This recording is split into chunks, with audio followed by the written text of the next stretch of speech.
এই পুটলির মধ্যে করমজা আমড়া, আর এইখানে একটা গাছের জাম্বুরা, আর এইখানে আছে 2 রকমের বড়ি, একটা টক একটা মিষ্টি বড়ি।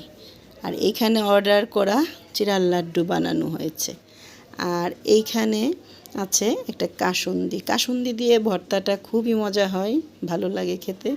আর এইখানে আমার সবচেয়ে ফেভারিট সুইট হচ্ছে স্পঞ্জ সুইটটা। আর এইখানে কিছু বুন্দিয়া ও সন্দেশ। এই সন্দেশটা খুবই মজা, তার চেয়েও বেশি মজা এই ছোট্ট কৌটাটার মধ্যে যে সাদা সন্দেশগুলো আছে। আমরা এখানে কিছু খেয়ে ফেলেছি, আমি তারপর ভিডিও করেছি।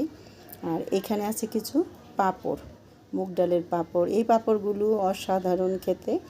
আমি এইখানে কয়টা পাঁপড়ের প্যাকেট আছে আমি একটা একটা করে গুনছি। আর আমি সবশেষে কি করলাম, জাম্বুরাটা ছিলকা ছাড়িয়ে ভর্তা করে নিলাম। ভর্তার প্রতি আমি এতটা আকৃষ্ট নই, তারপরও আমি ভর্তার মধ্যে একটু চিনি, মরিচের গুঁড়া আর একটু লবণ দিয়ে একটু ভর্তা মাখালাম। তো এই ছিল আমার ভিডিও। ভালো লাগলে ভিডিওটা সাবস্ক্রাইব করার অনুরোধ রইল, লাইক কমেন্ট শেয়ার করবেন। ভালো থাকবেন, সুস্থ থাকবেন। আল্লাহ হাফেজ, বাই।